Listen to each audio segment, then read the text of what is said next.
Hello everyone. Tonight we are going to leave modern times outside and open a crack to the past. Feel the air where you are. Maybe it is warm, maybe it is cold, but imagine for a moment that no matter the season, the cold always finds a way to get in. Through the cracks in the window, through the silence of the streets, through the memories that the world has left frozen. Now, take a deep breath. Imagine that it is summer, but when you open the door to your house, you see the field covered in snow.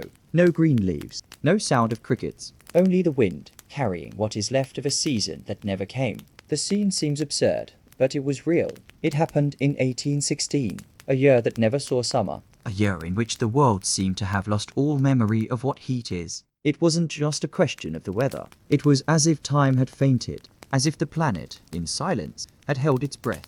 The sky turned pale. The mornings came without promise. The nights were too long even for dreams. And famine arrived before anyone knew how to name it. What caused all this? A distant volcano, hidden among the islands of Indonesia. Mount Tambora. But no one there, in the villages of the interior of France or the United States, knew that. All they knew was that the bread was gone, that the animals seemed confused, that the sunlight was weak like a candle at the end. And you, have you ever imagined dying of cold in the middle of August? Have you ever thought about what it's like to have nothing to harvest? Not even hope? It was a year when crops withered before they were even born, when mothers invented recipes with tree bark, when even the cries of children seemed to freeze in the air. The cold there wasn't wind, it was absence. It was what remained when everything else faded away. It was a cold that didn't scream. It didn't break branches furiously. It just sat nearby and waited. It entered houses, lay down in beds, and darkened its eyes from the windows. There was no alarm.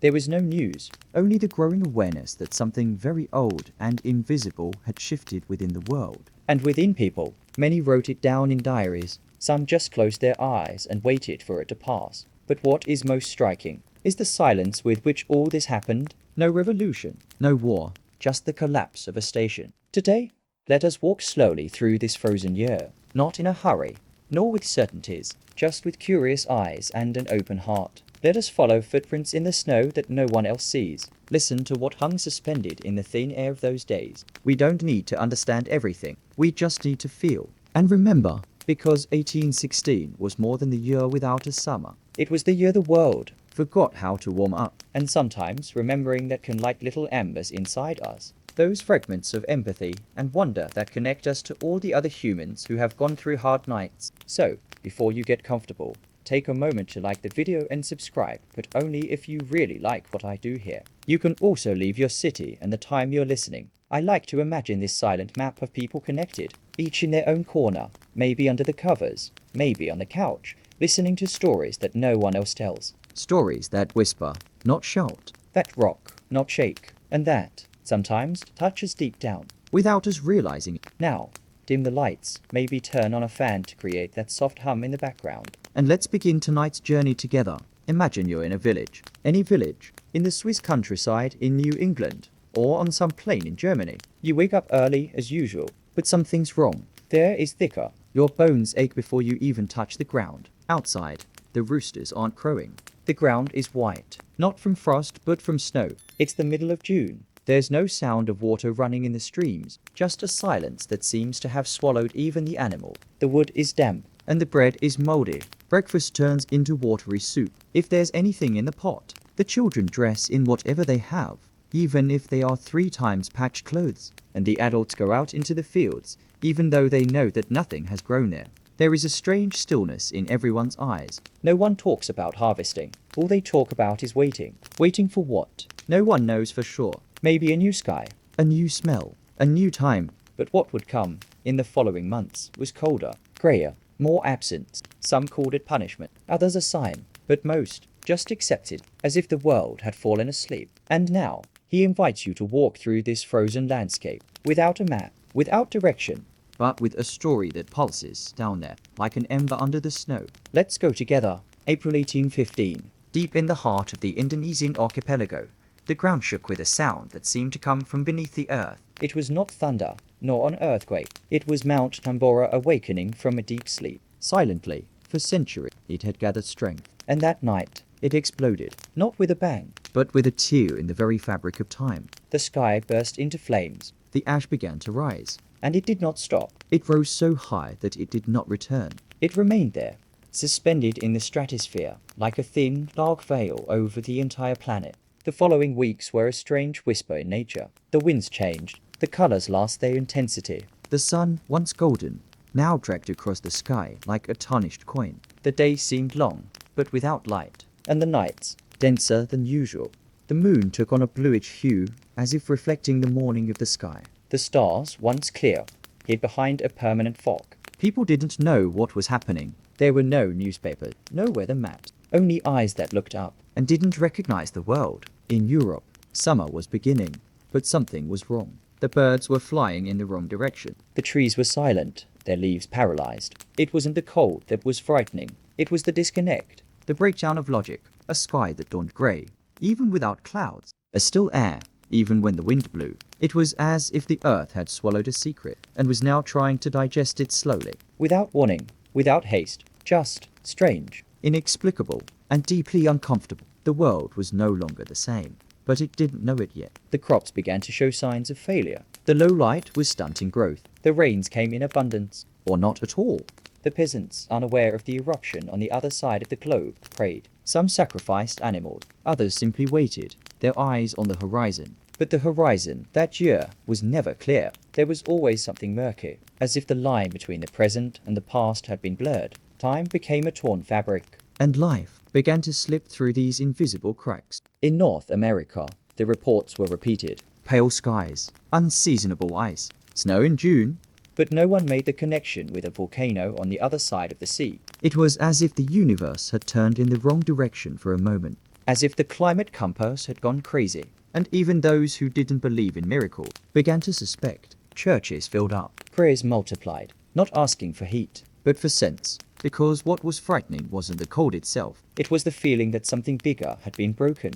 Scientists at the time were still groping in the dark. No satellites, no predictions, just notebooks and rudimentary thermometers. And even among them, there was silence, a silence filled with uncertainty. Some said it was the fault of the alignment of the planet, others of sunspots. But the truth was in the dust that still fell subtly on the slopes of distant mountains, dust that no one saw. But it was there, changing everything, like an ancient breath that crosses continent and changes the course of history. When even the sky seems to forget who it is, how can we know that the world is still in place? This question echoed in empty gazes, in starless nights, in letters that never arrived. The sky was always a compass. It was always a ceiling, and suddenly it became an opaque mirror, full of omens, as if to say, something was displaced, something was forgotten, and now it's up to us to remember. And tonight, perhaps, this memory will take shape again, in words, in soft sounds, and in images that only reveal themselves when the light goes out.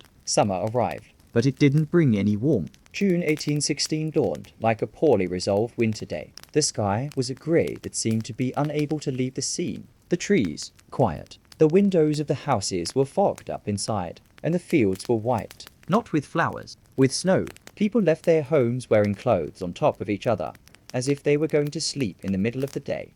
Some wore up to 4 layers, scarves around their necks, makeshift gloves, and yet their fingers hurt. Their bones cracked at the slightest movement. It was as if summer had been replaced by a season that had no name. In North America, the ground was covered in ice on July mornings. Lakes closed like cold mirrors. Corn, still green, rotted on the stalks. Tomatoes turned black before they ripened. Animals fell ill. Milk was scarce, and the markets seemed frozen in time. Nothing new arrived. Everything was reused. Old flowers, dried fruits, expired promises. And what you saw in people's eyes was not just hunger. It was disorientation, as if the logic of life had been taken out of thin air. Without a summer, there was no calendar that made sense. In Europe, the same scenario was repeated. The month of August, which had previously brought harvest festivals, was now marked by profound silences. Church bells rang for different reasons. No longer celebrations, but warnings, deaths, gatherings for prayer. The fields were empty.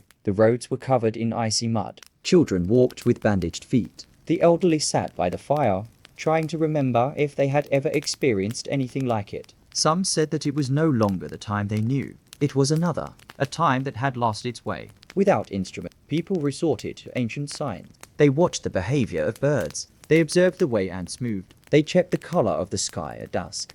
But nothing made sense. Instinct seemed to be failing. It was as if even nature had lost confidence in itself. And with that, fear grew. Not a fear of storms, but a small, persistent fear of not having seasons again, of never feeling real heat again, that the cold was here to stay. And slowly, rituals changed. Routines became improvisation. As the days went by, even simple gestures changed. Lighting a fire became an art. Heating water became a luxury. And leaving the house, an act of courage. Bodies huddled in beds. Blankets were fought over in silence all night. And the mornings came as if they were apologizing for having returned. The pale sun barely touched the ground, and even the stone houses seemed to tremble at night. Everything was reduced to an effort. Breathing without seeing the breath. Walking without freezing your feet. Waiting without losing hope. Summer, which should have been a celebration, turned into mourning. The festive clothes were left in the trunks. The flowers were not picked, and the music fell silent. All that could be heard, from time to time, was the crackling of wood in the fireplaces, or the sound of the wind blowing against the windows. It was a sad sound, not of a storm, but of permanence, as if the cold had set in with a note that said, "I'll be back." And no one knew how to drive it away, because it didn't come with fury. It came with constancy, with absence, with a way of not needing to say anything to be felt. It was as if time had forgotten how to move, as if the hands of the clocks had stopped, as if summer was a name that had been erased from the calendars. And in that icy pause, millions of lives tried to continue, not out of heroism, but out of instinct, out of repetition, out of an ancient faith that whispered that everything passes, even that which seems eternal, even that which freezes inside, even that which freezes the bones. In the middle of summer, hunger did not arrive without warning. It first crept in through the smell of the kitchens, through the absence of fresh bread, through the pot that took longer to heat up. Then it came through the silence of the table, through the ever-decreasing sharing, through the crumbs fought over by eyes too big for such small faces. In 1816, the world learned to speak the language of absence, and this language had no sound. It had gaps, spaces between meals, entire days with only a spoonful of soup. The body learned to wait, and the spirit to give in. The crops, which had already been bad the previous year, simply failed. The seeds didn't thrive. The soil refused to respond. The rains, when they came, soaked everything. The heat, when it appeared, was not enough. So the fields which were once green became abandoned pictures, without color, without smell, and people began to look for alternative, anything that could be chewed. Roots, bark, dried leaves, sawdust mixed with wheat, rats roasted on timid embers, and sometimes just salt water to fool the stomach. The markets were like empty theaters. The vendors sold what they didn't have. The buyers offered what they could, a piece of cloth for a handful of barley, a copper ring for a shriveled onion, and bread. Bread was a sacred commodity. Its price doubled every week. In some villages, a single loaf of bread could cost a month's wages, and yet it was bought, not to be eaten all at once, but to be shared, rationed, cut into small, almost symbolic pieces, a promise that there was still something left to chew. Mothers were the first to feel it, not in their stomachs, but in their children. In the last gaze of those who don't understand why they have no food. In the tearsless crying. In the weakness that settles in the arms. And then, the impossible decisions came. Dividing the soup between 6, when there was only enough for 3. Inventing recipes with things that weren't food. Begging, praying, or simply keeping quiet. Because there was shame too. Not for what was missing, but for what could no longer be offered. And love, in those moments, hurt more than hunger. In churches, prayers became shorter, more direct. People no longer asked for fortune or grand miracle. They asked for a loaf of bread, for a sheaf of wheat, for a less harsh morning. And yet, there was faith, a faith without euphoria, without grand promises, a faith that was restrained, but resilient, because, somehow, everyone knew that if they let hope grow cold, it would die too. So they held on tight, even if there was only wind in their pocket, even if the horizon was grey, because it was either that or despair. And despair spoke too, not with screams, but with gestures. People exchanging children for food, abandoning villages in search of nothing, silent men who left their homes and never returned, women who slept hugging empty pots, waiting for some dream to bring them the smell of food. The cold cut through, but hunger gnawed away, inside, slowly, and without warning. When you realized it was too late, and the world was getting quieter, thinner, darker, hunger became a common language, a language that didn't need to be learned. All you had to do was feel it. It was in the letters, in the diaries, in the looks, in the stomachs that rumbled like bells, in the villages where people no longer sang, in the days that passed like weeks, and in the nights that seemed eternal. A language made of absence, but also of resistance. Because even in the face of emptiness, people kept trying, searching, imagining, and waiting. Because while there is waiting, there is a remnant of warmth, even if distant, even if small. Soup, a simple word, warm, almost a whisper. In 1816, it became more than food. It became a symbol, a refuge, a ritual. Amidst the unrelenting cold and the silence of the kitchen, the steam from a bowl represented all that was left. Heat, even if brief. Smell, even if faint. Sustenance, even if illusory. Soup was made with whatever was available. Potato peelings, vegetable scraps, old bones, expired flour, and water. Lots of water. Sometimes with a handful of salt. Sometimes with nothing. Dark, thick, or thin. But always expected. It was common to prepare only one pot a day. Not by choice, but by necessity. The coals didn't last. There was little firewood, and the ingredients were counted on one's fingers. When the soup was ready, there was silence, an almost solemn moment. The spoons were shared. The dishes were few and far between. Often, a single bowl would be passed from hand to hand. The children first, then the older ones. Finally, the person who had cooked. It was a gesture of care, but also of renunciation. Whoever made the soup knew that they would probably eat less. To trick the body, they would warm the spoons before serving. They would place them near the fire, hoping that the slightest bit of heat would trick the tongue. And sometimes it worked. For a few seconds, the brain would believe that there was more there, that would be enough. But then reality would set in. The spoon would hit the bottom of the bowl. The sound was dry, and the emptiness would return. Even so, the moment the steam rose, there was peace, a moment of respite, as if the cold were waiting outside, as if the noises of the world were suspended in the warm air of the kitchen. The soups had names that changed from house to house. Dark soup, soup of hope, soup of everything, soup of almost nothing. It was as if naming the food was a way of respecting, of thanking it, of transforming it into something more than a concoction. It was also a way of hiding despair, of protecting the children, of maintaining dignity. Because if the soup had a name, maybe it also had a soul, and so it was served with care, with trembling hands, with eyes that apologized for not having more to offer. Some people wrote about it in their diaries. They talked about the smell of the soup, its texture, the way it moved in the bowl, as if describing it was a way to immortalize it. It's worth remembering that even on the worst days, there was heat, even if minimal, even if fleeting, and those who didn't have ingredients used their memories. They mixed memories of past meals. They imagined flavors that no longer existed, and sometimes that was enough to get through another day. The body was not satisfied, but the soul found some comfort. The fire that prepared the soup was treated as an entity. Keeping it lit was a sacred mission.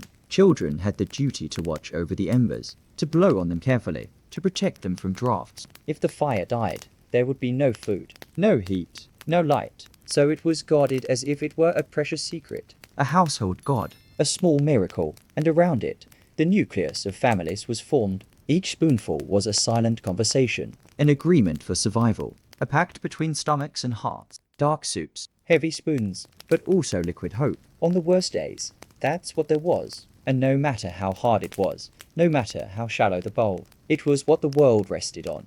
Because as long as there was something warm to share, there was still humanity. There was still bonds. There was still life. Even if it was suspended in steam. Even if it was held together by a thin thread. Like a soup spoon facing eternity. Sleep, a simple verb, a universal desire. But in 1816, the act of sleeping changed. It was no longer rest. It was resistance. The nights did not bring relief. They brought colder weather. And the cold, at that time, was a living prison. It entered through the cracks in the ceiling. It ran down the stone walls. It touched the feet first, then the knees, finally the chest, as if testing how far it could go. And almost always, it went too far. The sheets, when there were any, were stiff, damp, cold. They seemed to contain the very air of dawn in their rough weave. Entire families slept in the same room, not out of habit, but for survival. It was the only way to maintain some warmth between bodies. Children in the middle, parents on the edges, blankets made of everything, burlap, patched wool,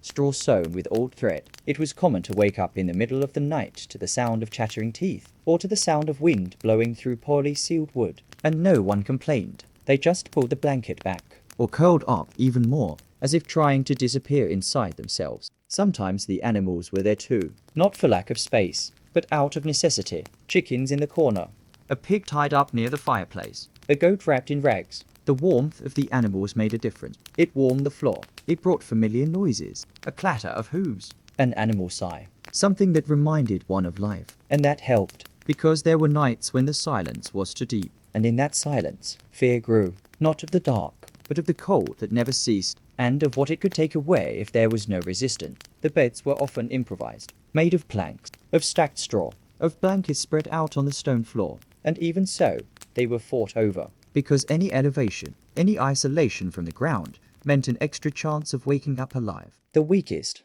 the oldest, and the children had priority. The others found a place wherever they could, on chairs, against the walls, or simply sitting, waiting for their bodies to fall asleep from exhaustion. More than comfort, sleep, under these conditions, was light, interrupted, cold. The body trembled even in dreams, and sometimes I woke up without knowing if I had really slept. There were nightmares, but there were also moments of beauty, the sound of collective breathing, the warmth of intertwined hands, the feeling that, despite everything, no one was completely alone. Each body warmed the other, and even if it was little, it was something. It was what there was, and that little bit sustained the following days, like a small flame that refuses to go out. Children asked why the cold lasted so long, and adults made up answers. They said that winter was playing hide and seek, that the sun had disappeared, or that it was all part of a bigger plan. They didn't really know what to say, but they knew that they had to keep something alive in the eyes of the little ones, because sleep, for them, was still hope. It was still shelter, even in the cold, even without blanket, even without promises of improvement. Sleeping back then was almost an act of faith. Closing your eyes was believing that the next day would come, that the cold would somehow be overcome, and that the warmth, even though distant, still existed somewhere, inside the memories, inside the hugs, inside the dreams. Because sometimes, all that's left is this: a small space between two bodies, a warm breath, and the persistent idea that the cold isn't everything, that it passes, even if slowly, even if only after we fall asleep. When death comes, the world usually stops for a moment. Conversations are silenced, eyes are lowered, candles are lit. But in 1816, not even death could find its place. The ground frozen resisted, shovels broke, graves did not open, and the dead waited, in barns, in churches, in small improvised buildings, bodies wrapped in thick cloths, lying side by side as if they were still sleeping. But the cold did not allow for farewells as before. Everything was rushed, practical, adapted, as if even the last tribute had to bow to the eyes. The ceremonies changed. The words became shorter, the songs became muffled, the bells became more spaced out. Some families chose not to bury someone, not by choice, but due to lack of conditions. They waited for the weather to improve, the ground to give way, and then the rituals lost their color. They lost their timing. It was as if the cycle of life had been interrupted. Death was suspended, and with it, mourning. People didn't cry like they used to. The cold hardened even the tears. Eyes remained fixed. Pain hid behind coats and scarves. There were those who kept the bodies at home, as close to the heat as possible. They lit candles. They placed dried flowers. They prayed quietly. But there was no relief, because knowing that the loved one was still there, frozen, hurt in a different way, a way that could not be put into words. It was a kind of waiting that seemed never ending. Farewell, at that time, was a fragmented process. First came the silence, then the tiredness, then the emptiness, and only much later, the burial, if the eyes allowed it. In some villages, they began to build rest homes for the dead, small sheds with piled stones, a place to keep the goodbyes. No crosses, no names, just bodies and cold. There was respect, but there was also urgency, because time was short, and the living still had to go on. Cook, take care of the children, survive. Death became just another element of everyday life, not an event, but a constant, something that crossed the road, that was heard at night, that was carried in the eyes. The gravediggers, a few in number, became silent figures. They worked with hammers and fire. They tried to soften the ground. They patiently tracked the eyes, and they knew that sometimes it didn't work. There were bodies that lay there for days. No flowers, no wreaths, no touch, just covered in rags and waiting. And each grave that was dug was a small victory against the cold, an affirmation that, despite everything, one could still honor those who had left. One could still remember. One could still love. The children were afraid, but they were also curious. They asked why the funerals didn't happen like they used to, and the adults made up stories. They said the angels were busy, that the dead were sleeping a little longer, that everything would soon be fine. It was a lie, but it was also protection, because the grief was already too great to be shared with the little ones. It was better to let them dream of old summers, of village festivals, with the certainty that everything would pass. And in a suit, he passed, little by little, with a thaw, with time, but the memories remain, because the pain of not being able to say goodbye in the right way leaves a deep mark. And even today, when we talk about 1816, there are those who remember the graves that were not opened, the tears that did not echo, the hands that could not touch for the last time. And there are also those who feel silently that each postponed burial was an attempt to keep love close, even if it was for one more night, even if it was just to warm the memory. The cold did not come alone. It brought with it old companions, silent, invisible, forgotten. Like old ghosts emerging from the mist, diseases returned to circulate among the weakened bodies. Scurvy, cholera, typhus, names that once frightened grandparents, now returned to haunt the villages, the cities, the countryside. But there was something different. It was not an explosive epidemic. It was a constant present, a thread of fever that spread silently, as if each icy breath carried not only cold, but also contagion. Hunger had opened the doors. The body, already without strength, let the fever in. The cough came at night, at first mild, then persistent. The skin turned pale, the eyes dried out. The bones ached even when the body did not move. Children lost weight from one day to the next. Strong men staggered as they carried firewood. Women fainted as they prepared soup. And no one could tell where the cold ended and the illness began. Because that year, everything was mixed together. The air seemed heavy, the water cloudy, and gestures increasingly slow. Doctors, few. Medicines, almost none. Some tried to use vinegar to purify the air. They burned herbs. They placed dried leaves on the windows. They believed that the strong smell could ward off death. And sometimes it served to deceive fear. But it did not cure. It did not prevent. Typhus advanced like a shadow. Scurvy swelled the guns. And cholera took over entire houses. The disease did not knock on the door. It was already inside. In the rags that dressed the sick. In the damp wood. In the shared utensils. The houses began to smell different. A musty smell. Of smoke. Of hopelessness. There were no open windows. The air did not circulate. And yet the cold entered. The sick remained quiet. In improvised beds. In dark corners. Some grumbled. Others just stared at the ceiling. And waited. The fever took away their voice. The pain took away their sleep. The cold took away everything. And those who cared for them did so to the limit. With love, but also with fear. Because touching someone was risky. And at the same time, it was impossible not to touch. Some said it was a punishment, that humanity had gone astray, that this series of tragedies was a kind of settling of accounts. Others saw it as just bad luck, fatality. But deep down, everyone felt the same, a mixture of helplessness and exhaustion, as if the earth itself was sick, as if everything had lost its balance. And instead of looking for answers, people sought shelter, a warm corner, a bit of silence, a forgotten prayer. Even with so much suffering, there was still care. Someone who left a cup of water next to the bed. Someone who changed a cloth on the forehead. Someone who sang softly, just to calm down. Solidarity was still alive. Small, discreet, but alive. That was what made time go on. Even with all the names crossed out in the village book. Even with the bells ringing every day. There were hands that did not give up. And eyes that, even tired, still looked for hope. The return of forgotten diseases was more than a consequence of the cold. It was the mirror of a wounded humanity that walked slowly, that breathed with difficulty, but that kept going, because within the chaos, there was still a pulse, there was still life, and the memory of that, even if brief, was what kept our eyes open in the morning, even without heat, even without a cure, even without promises, because as long as there is care, there is still a path, even if it is shaky, even if it is silent. When everything else was lacking, words remained, even when paper was scarce. Even when the inkwell ran out quickly, even when fingers ached from the cold. In 1816, writing was a gesture of resistance, of hope, of trying. Letters often did not arrive, but they were written anyway, to kings, to neighbors, to priests, to no one, and each line carried the weight of a time that could no longer be explained by calendars. It was a time of waiting, of absence, of silent supplication. There were objective requests, a sack of wheat, a blanket, some coal, but there were also outpourings. People who wrote to ease the weight on their chests, who told how the garden had died, how their father had fallen ill, how the soup no longer had any taste, how time seemed to stand still. Some letters seemed like prayers, others torn diaries, and many fragments of memories, written on scraps of cloth, in the margins of old newspapers, with charcoal, with dried blood, with everything that could still leave a mark. Children also wrote, in uncertain handwriting, with invented words, with drawings, letters that began with dear king or father, and that ended with promises of good behavior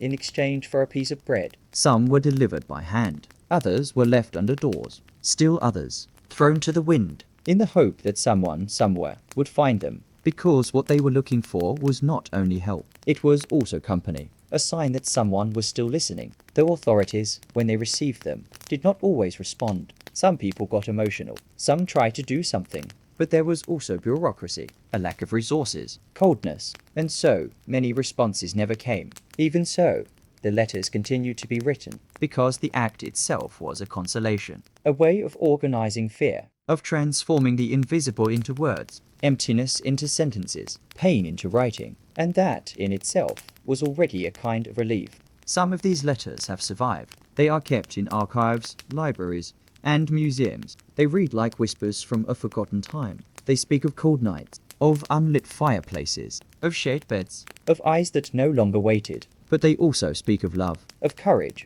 of small gestures. A daughter who tells of sharing her only piece of bread. A grandfather who describes the sound of snow melt on the roof. A mother who says she still dreams of the smell of summer.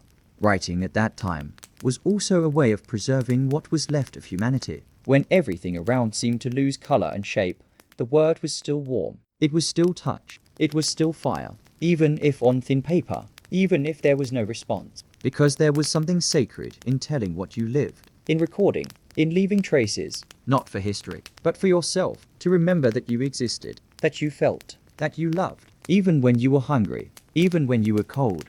The whole world that year seemed to write to no one, and at the same time to everyone. Each letter was an attempt to cross the silence, to touch another human being, to say, I am here, I still breathe, I still dream, I still hope. Because as long as there is a word, there is a bridge, there is an echo, and there is the possibility that somewhere in time someone will read it and understand it. The sound of the wood cracking was like a heartbeat inside the house, rhythmic, dry, almost comforting. In 1816, that sound meant everything. It was more than warmth, it was present, it was survival. Each crackle of the wood in the fire was a reminder that there was still resistance against the cold, and it wasn't just about lighting a flame. It was about keeping it alive, about watching over its silent dance, about guarding its fragile light like one guarding a last secret. Lighting a fire became a ritual, not a trivial gesture, but a daily event. Firewood, once abundant, was now counted. Finding it required a long walk, strength, courage, and luck.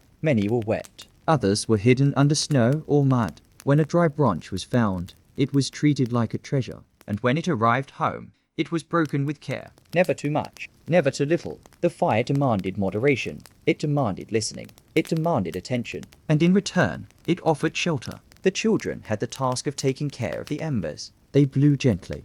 They used straw, twigs, and small breaths. They learned early on that it wasn't just about keeping warm. It was about feeding something that could die at any moment, like a creature made of light and desire, that only existed if it was cared for. And when it died, the house became different. The cold took over everything. The noises changed. The silence gained a new density, and starting over was always more difficult. The smell of smoke was constant, mixed with the smell of damp clothes, with the smell of thin broth, with the smell of fatigue. It got into the fabrics, in the hair, in the sleep, but it didn't bother. It was the smell of life, of daily struggle, of permanence. When the fire was lit, people would sit in a circle, not to talk, but to be. The heat created a temporary bubble, a sacred territory, where time seemed to stop, where the cold knocked on the door, but didn't enter for a moment. There were houses where the fire never went out. Even at night, someone would wake up to watch, to put another piece of wood, to make sure the flame wouldn't get lost in the darkness. It was a silent vigil, a dance between light and shadow, between sleep and care, between death and promise, because that's what fire was, a promise that the next day would come, that the soup would warm up, that the world still had something welcoming about it, even in that year when everything seemed to have drifted apart. When the wood crackled loudly, some said it was the cold escaping, that the sound scared away the shadows, and even if it was a legend, it made sense. Because there was something magical about that noise, something that connected the centuries, that reminded one of ancient bonfires, stories told in the dark, lives gathered around a dim light. It was the sound of an ancient pact between humanity and heat, and each spark that rose into the air carried with it a wordless prayer. Fire saved, but it also taught to wait, to listen, to share, to protect. In 1816, it was more than a necessity. It was a symbol. It was a soul. And even today, when we hear the sound of burning wood, perhaps we feel something similar. A memory that is not ours. An ancestral shiver. A whisper that, even in the greatest absences, something remains lit. Something resists. Something still burns. And as long as there is a flame, there will be a path. There was a sound that dominated the villages in 1816. Or rather, the absence of it. A thick, almost physical silence that spread through the streets, through the closed windows, through the empty churches. It was a silence that came not from peace, but from scarcity. The laughter of children had diminished. The church bells, once constant, rang less. The markets, always noisy, now held only the sound of creaking doors. It was as if the world had decided to whisper, or perhaps it had forgotten how to speak. The workshops were idle. The hammers were silent. The blacksmiths had little to forge. The tailors had little to sew. Leather was expensive. Fabric was scarce. And without work, there was no reason for sound or conversation. The streets were empty. Only the spaced footsteps of those who were no longer in a hurry, of those who were carrying nothing. The sound of the horses had also changed. Fewer hooves on the stones. More pauses. More sighs. Even the animals seemed to walk slowly, as if they knew there was nowhere to run. The churches, places of singing and prayer, grew strangely quiet. The choirs disbanded. The rehearsals were interrupted. The voices lost their brightness, and the sermons became shorter. The faith still existed, but it was a restrained faith, whispered, a timid request without promise. Some sang softly in their homes, old songs, inherited melodies, but even these seemed smaller, as if they had been shortened by the cold or silenced by hunger. Some nights the loudest sound was the wind, blowing through cracks, knocking on loose doors. Those were nights when no one spoke much. Conversation, when there was any, was made up of gestures, of glances, of short phrases exchanged by the fire, because the energy of speaking seemed to grate, and also because there was little to say. The repetition of the days, the emptying of the shelves, the weak body, all of this undermined the words. Silence remained, and within him, each sound gained weight. The sound of a spoon falling to the floor, the sound of a log cracking in the fireplace, the sound of a deeper sigh. All of this seemed bigger, and instead of providing relief, the silence highlighted the absence. It was a mirror of what was no longer there, a portrait of what was left behind. Because even sound carries memory, and when it is missing, the memory hurts too. There were days when the clearest sound was that of one's own stomach, or the sound of a chair creaking under the weight of waiting. Even the animals became quieter. The dogs barked less. The roosters crowed at all times. The cows moved softly. It was as if all of nature had decided to listen more than speak, as if the world was trying to hear a sign, an answer, a promise of change. But it didn't come, so everyone went into hiding, and the silence continued, not as an absence of life, but as a form of resistance, as if to say, I'm here, even if I'm silent, even if I'm small. Villages in silence, people in pause, sounds kept like relics, and yet there was something beautiful in that, because silence also unites. It brings people together. It creates space for looking, for touching, for remembering. And perhaps, in that year of scarcity, the most precious sound was the one that cannot be heard. The sound of waiting, of faith, of love without words. And that sound echoes to this day. In 1816, getting dressed stopped being a choice. It became a raw necessity, and sometimes a desperate urgency. The unrelenting cold demanded layers, protection, anything between the skin and the world.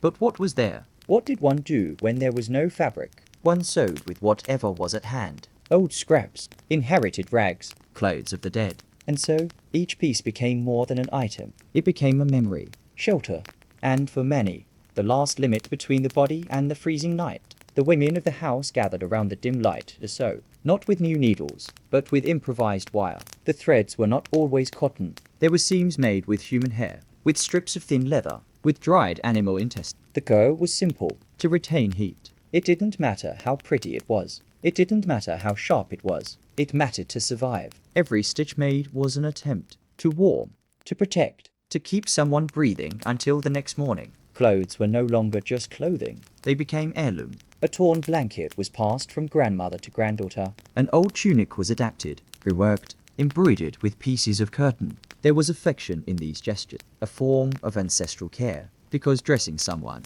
that year was the same as hugging. It was saying, "I'm here. I want you to stay. I want you to resist. Even if the wind continues to howl outside, even if everything seems to be falling apart." Hand-knit blankets became more valuable than coins. Well sewn, double-lined clothes were worth more than twice as much bread. In some villages, women traded old dresses for food, but even in business, there was respect. No one scoffed at patched clothes, because everyone knew what they meant. They knew how much it cost to keep a child warm. They knew the effort of making what had already worn out last. The sound of needles was a common sound on long nights. Tap-tap on thick fabric, concentrated breathing, candlelight flickering over fingers, and sometimes a whispered conversation about the winter that seemed to never end, about the warmth of other times, about a wedding dress stored in the trunk, now converted to shirts, because everything was reused. A pocket became a glove, a skirt a hood. Nothing was lost, and everything gained a new function. The children grew up and their clothes didn't keep up, so they wore older siblings' clothes, frayed hems, shortened sleeves,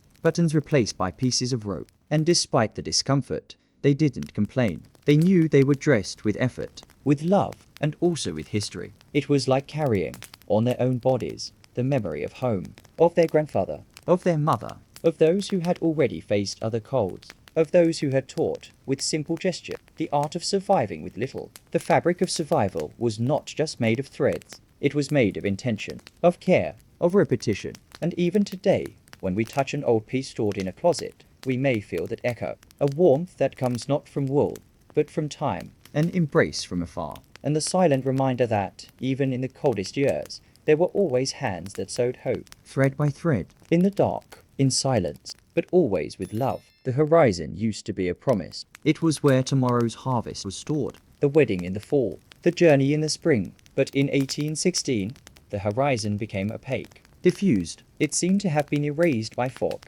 People looked ahead and saw nothing, not because they didn't want to, but because they couldn't. Time seemed to have closed in on itself, as if the days repeated yesterday, as if tomorrow had no strength to be born. And then, slowly, the future ceased to be a topic. The children stopped asking questions about birthdays. They stopped playing make-believe with summer. Some of them didn't even know what the heat was like anymore. They grew up between blankets and silence. No school, no calendar on the wall. The calendar became a decorative object. The harvest no longer had a date. The celebrations were postponed, and the seasons got mixed up. It was June, but it felt like January. It was September, but it was snowing. And so, time lost its name. It lost its shape. It lost its meaning. The older ones tried to keep some rhythm. They talked about the days of the week. They tried to remember dates. But even they, little by little, began to measure time by other things. By the duration of a candle. By the amount of wood burned in a night. By how often soup was made. It was as if time had become a task, something to be accomplished, endured, like a long journey in the dark, without a map, without a clock, just steps. The absence of a future affected dreams, literally. People slept less, or dreamed less often, or dreamed about the past, about old parties, about tables full of food, about laughter in the open air. The future, when it appeared in dreams, was distorted, fragmented, like a drawing blurred by the rain. And waking up was always difficult, because it brought back the still landscape, the frozen routine, the exhausted body, and the heart a little heavier. Decisions became small. What to eat today, where to get water, how to heat the room. There was no more talk of plans, of constructions, of trips, of renovation. Only the essentials, surviving, getting through another week, protecting the children. And even these goals at times seemed too big. It was necessary to recalculate what was possible, redesign hope, and accept it in small doses. A good night's sleep, a little sunshine in the morning, a letter that arrived, a harvest that thrived. Even so, there were glimpses, brief, but real. A song sung by someone on the street, a child drawing on the fogged-up window, a story told by the fire. At those times, the future would flicker, like a shy star in a cloudy sky. And it was enough to rekindle the will, the imagination, the desire to continue. Because even with no visible horizon, there was still a step forward. A gesture, a word, a small impulse that said it wasn't over yet. When the future disappears, humanity reveals another face, simpler, more fragile, but also truer. And perhaps, in this emptying of plans, people have rediscovered the value of the moment, of the now, of what can be touched, of what can be heard, of the heat of the flame, of the spoon in the hand, of the shared blanket, because even without knowing what would come next, they knew what still mattered, and that, in itself, was already a way of moving on. When words fail, song comes. When song is silent, images appear. When everything is lacking, human beings still create. And in 1816, even with cold hands and empty stomachs, art persisted, not as a luxury, but as I breathe, as a way of saying I still feel, I still see, I am still here. Creativity became an invisible shelter. People drew with charcoal on the walls of the cellar. They wrote poems on pieces of wood. They sang to themselves, between one prayer and another. It was an art that did not want to be pretty. It just wanted to exist. The songs lost their joy, but gained depth. Songs about the summer that never came, about the sky that changed color, about the bread that was missing. Some melodies crossed entire villages, sang in unison, but softly, so as not to disturb, so as not to scare away the little heat that was there. Sometimes they were whispers lulling children, sometimes screams contained in the basement, and even in the saddest notes, there was beauty, because to sing was to continue. Even with chapped lips, even without an audience, the paintings took on dark tones, sunless skies, leafless trees, bent human figures, faceless silhouettes. Many were made with improvised materials, earth, blood, dried paint, whatever was available. Some were kept in trunks, others were left on display, as a reminder, as a mirror, as a symbol. It was a way of saying the world had changed, and so had we. The artists were not looking for consolation, but for truth, a silent truth. Like the snow on empty fields, prayers also changed. Less doctrine, more whispering, less dogma, more outpouring. Sacred words were mixed with simple requests. A little bread, a little sunshine, a milder day. There was no longer the formality of sermons. There were joined hands, there were closed eyes. There were hearts that, even wounded, still sought meaning, and sometimes just the act of praying was enough. Like an ancient song that echoes inside the chest and warms the heart just by existing. In the hidden notebooks, the diaries became true works of art. Slanted handwriting, broken sentences, stained pages, but in them, there was a universe. Descriptions of snow falling in the middle of summer, stories of nights without fire, small drawings in the margin, stars that had never been seen, dreamed of fruits, desired clothes. It was memory trying to stay alive, as if writing could preserve the heat that the body could no longer hold. Some people wrote short stories, short fiction, stories about better times. Others wrote for the future, for children they might not know, for a world they didn't yet know would exist. And in these stories, there was still humor, there was still hope, because the act of imagining was already resistance. And imagination, as we know, doesn't freeze. Even in the worst winters, it persists. It flourishes. Even under the snow, the art of despair was not beautiful in the eyes of the world, but it was true. And that was enough. It was made of trembling hands, of sunken eyes, of tired voices, but also of soul. And even today, when we come across a poem written at that time, or a forgotten melody, we can feel something that transcends the century. A gentle touch, a gesture of humanity, a spark that says silently, we are still the same. We still need to create in order to continue. When the ground no longer provides support, the body seeks other paths. And in 1816, many bodies left. In silence, in lines, in small groups, with few possessions and much uncertainty. The migrations were not planned. They were silent expulsions. There were no orders. There was need. The fields did not produce. The wells were dry. The houses were too cold. And so, entire families gathered what they could and set off down the road. Without a map, without promises, only with the hope that somewhere, the cold would be less. Many headed towards the cities. They believed that there would be more food there, more shelter, more fire. But the cities were also in crisis, overcrowded, silent, suspicious. Newcomers were received with distance, not always with hostility, but with caution. It was understandable. Those who already had little feared losing even more. And so, invisible walls were erected between those who arrived and those who stayed, between what was desired and what could be offered. Others migrated far away. They crossed borders. They entered forests. They crossed rivers, in search of warmer lands, more fertile, more possible. Some of these crossings became legend. Entire families disappearing in the fork, ox carts getting stuck in the mud, children being born along the way. And for each group that left, another stayed. Not always by choice, but by impossibility, because their feet were weak, because the old ones couldn't handle it, because someone needed to guard the ruins. In the villages, Empty houses left traces, curtains blowing in the wind, half-open doors, trails of footprints that ended on the road, and those who stayed tried to move on with their lives, cultivating what didn't sprout, waiting for what didn't come. Absence weighed heavily, because empty space is a lot. The pews in the church, the empty beds, the prolonged silences at dinner.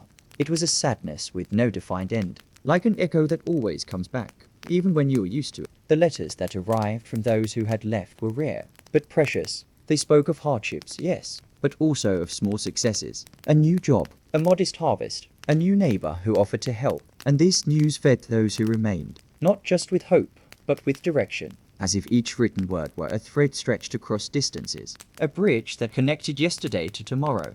Even if fragile, even if distant, those who stayed behind created new bonds. They shared houses, they shared bread, they took turns sharing blanket, because the cold was too great to face alone. And in the silence, they told stories of those who had left, so as not to forget them, to keep them alive, to remember that they still belonged to that place, even if they were far away, even if they had changed, because no one migrates without leaving something of themselves behind. And no one stays without carrying a little of the departure of others. The cold decided who would leave and who would stay, not justly, but urgently. And in this forced movement, the world changed. Villages were transformed, cities grew, borders were redrawn. But the most important thing is that, even in the midst of separation, human bonds remained, like underground roots, invisible, persistent. Because where there is longing, there is still a bond. And where there is a bond, there is still life. When reason fails, imagination takes over. And in 1816, science was still too young to explain the strange sky,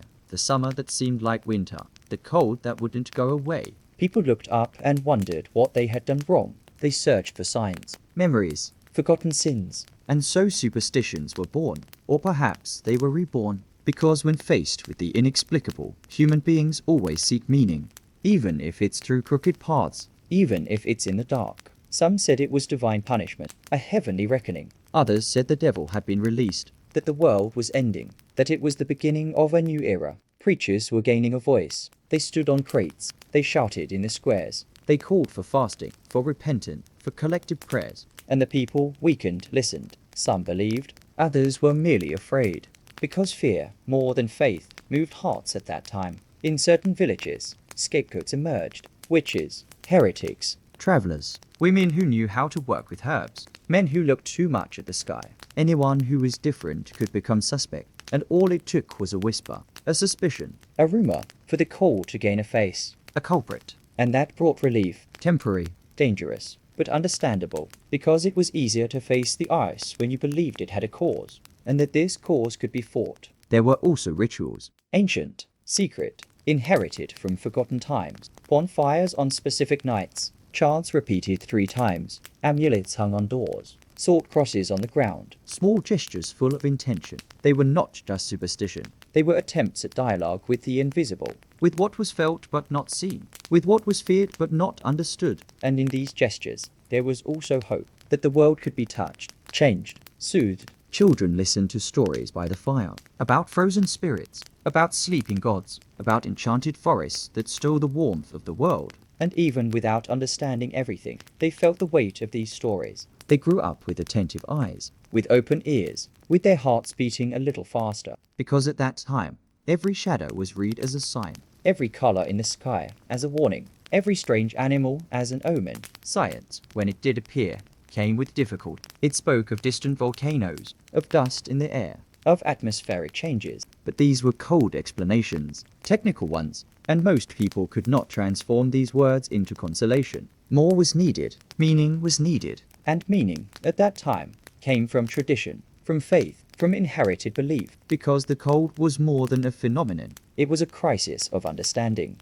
And in the face of it, any explanation was better than emptiness. In the end, perhaps these superstitions played an important role, not as absolute truths, but as emotional shelter, as an attempt to deal with pain, with chaos, with the feeling of abandonment. Because even if the heavens did not answer, the act of asking brought people together. It created community. It established bonds. And these bonds, however fragile, were warmth, a rare kind of warmth that did not come from fire, but from the belief that, together, it was still possible to hope. while the cold took over entire villages, while fields were covered in snow in the wrong month. In a house on the shores of Lake Geneva, in Switzerland, a small group gathered around a fireplace. Outside, the sky was darkening early. The wind knocked on the windows as if asking for shelter. Inside, candlelight, warm tea and silence. They were young writers, thinkers, dreamers. Mary Shelley, Percy Shelley, Lord Byron, and more than a summer visit. That meeting would become one of the most influential evenings in modern literature. Summer had been cancelled,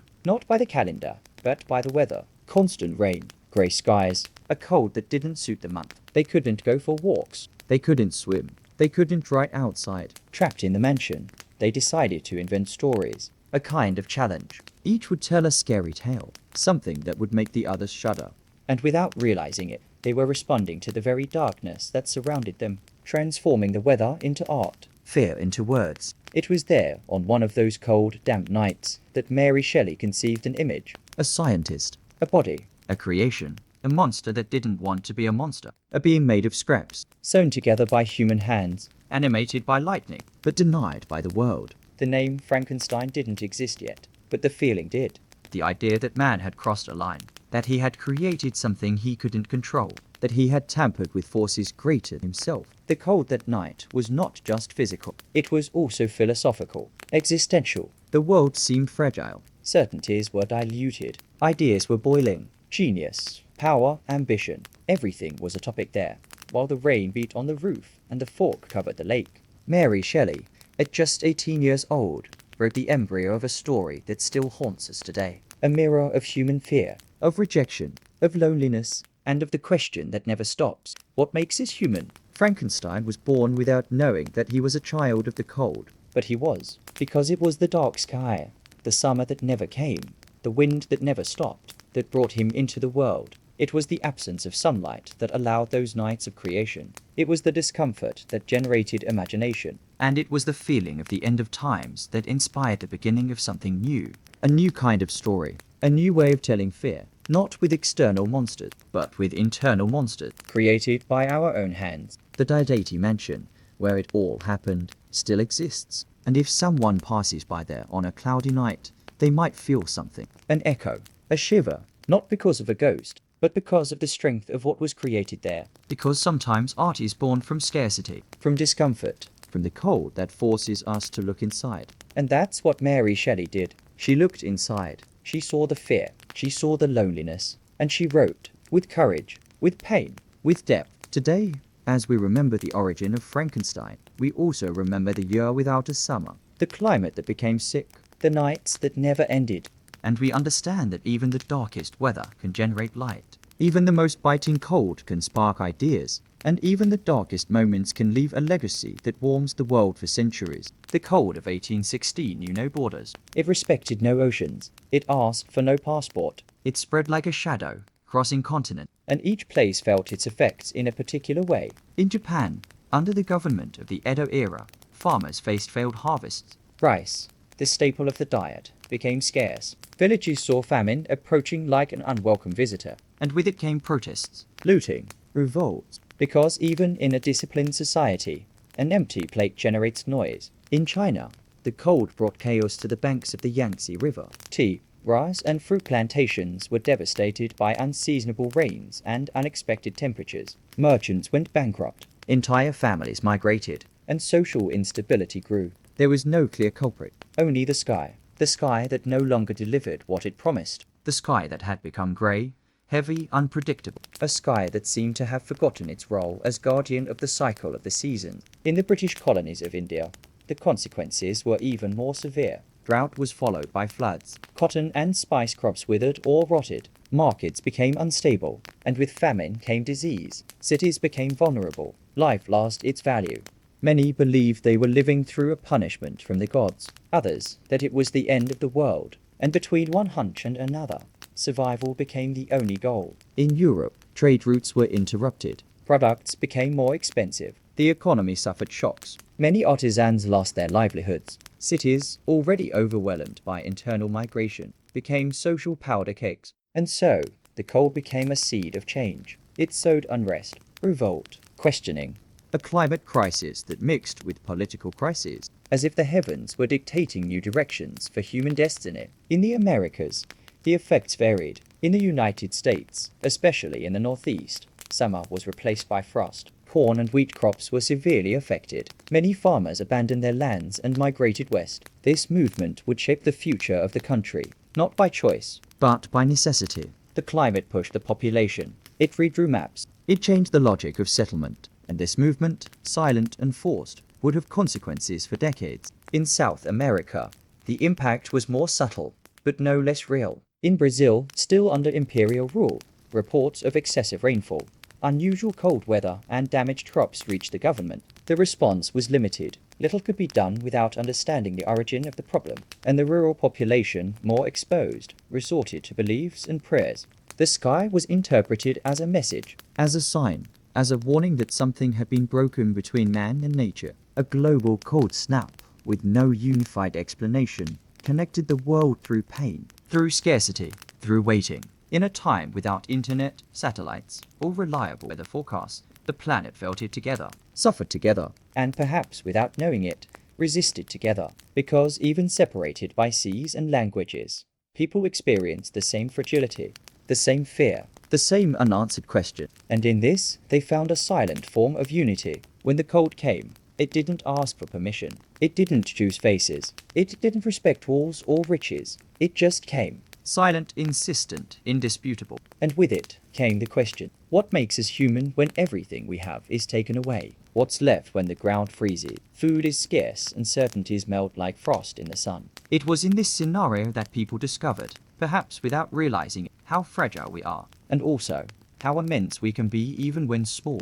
The cold has shown us that our existence depends on invisible balances. The right distance from the sun, the stable rotation of the earth, the regular breathing of the trees, things that we cannot control, but on which we depend deeply. When this balance is broken, everything is revealed. The appearance of dominion is undone, and the human being sees himself as he is, part of the whole, not master of it. A visitor, a guest, and a guest who, at times, forgets how delicately he should walk. But the cold also revealed the solidarity hidden in simple gestures, sharing a blanket, lending a piece of bread, lighting a fire for a neighbor, hands that sew for others, eyes that do not judge, but simply welcome. In these moments, humanity shines in an almost sacred way, because there is no greater greatness than caring for someone when everything else is scarce. And this lesson, cold and hard, taught us more about ourselves than 1,000 moral books. Pain has also exposed selfish, the fear that locks doors, that accumulates too much firewood,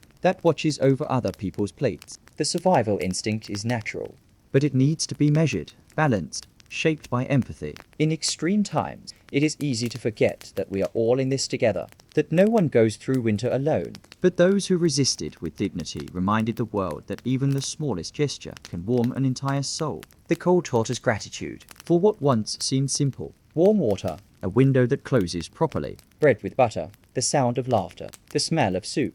What many people have today without realizing it in 1816 was a dream. It was a miracle. It was a memory. And this awareness brings humility. It brings present. It brings a new perspective on abundance. Because scarcity, when faced with open eyes, teaches us to recognize the value of light when it returns. We also learn that we are made of stories, that the memory of the cold remains, in diaries, in songs, in paintings, in bodies, and that these stories have the power to warn, to console, to avoid repetitions, because those who listen to the past carefully take better care of the present, and those who take care of the present preserve the future. The memory of the cold became a lesson, not a bitter lesson, but a living lesson that pulsates in every gesture of care, in every folded blanket, in every candle lit for someone. In the end, perhaps the cold was a mirror, an icy, hard, but necessary mirror, that showed what we are when everything is taken away, that revealed the beauty of bonding, the value of touch, the strength of silence, and the courage to carry on, because being human, after all, is not about controlling the weather. It is knowing how to carry on even when it opposes us. It is finding meaning even in the white of snow, and warmth, even when everything seems ice. The cold passed, the seasons returned, the snow stopped, but something remained, not in the fields, not in the cities. It remained in the memory, not as a trauma that screams, but as a silence that persists. as a shadow that accompanies. The year 1816 ended, but what it left still lives on in small gestures. In the way we cover someone sleeping, in the way we look at the sky before leaving, in the almost invisible reverence for the fire that warms the house. Because there are memories that do not need words to exist. Many have forgotten what happened. Most, perhaps. Time covers everything with layers of normality. But there are those who remember. Those who keep stories from their grandparents. Those who find notebooks with erased writing. Those who read old stories and feel the weight of a divided soup. And in these moments, the cold returns. Not as an enemy, but as a teacher. As a reminder that humanity has already gone through long nights. And that we are still here. The marks are not only historical. They are emotional. They are cultural. They are in the legends that have survived. In the migratory decisions that reshaped countries. In the words that were written by trembling hands, and that today we read with attentive eyes. Each one of them is a match struck in the darkness, an effort to keep the flame burning, to make it clear that even when everything cools down on the outside, it is still possible to keep warm on the inside. And now, looking back, perhaps we can understand better. The cold didn't just come to freeze, it also revealed. It showed where we are most fragile, but also where we are strongest. In sharing, in caring, in affection, in memory, because remembering is a way of protecting, of embracing what has passed, of preparing for what is to come. And this video, this story, this time shared between you and this voice, is also a way of keeping the flame alive. If this trip warmed you up inside, well, there are still many others waiting for you. Each one with its own landscape, with its own rhythm, with its own silences. Because history doesn't need to be noisy to be felt. It can come slowly, like snow that falls on a calm dawn, like embers that glow in the dark, like words that touch without haste. Close your eyes if you want. I'm still here. There's still warmth in the memory. And whenever you need me, whenever the world weighs too much, I'll be whispering stories. Between time and dreams. Between night and tomorrow. Good night.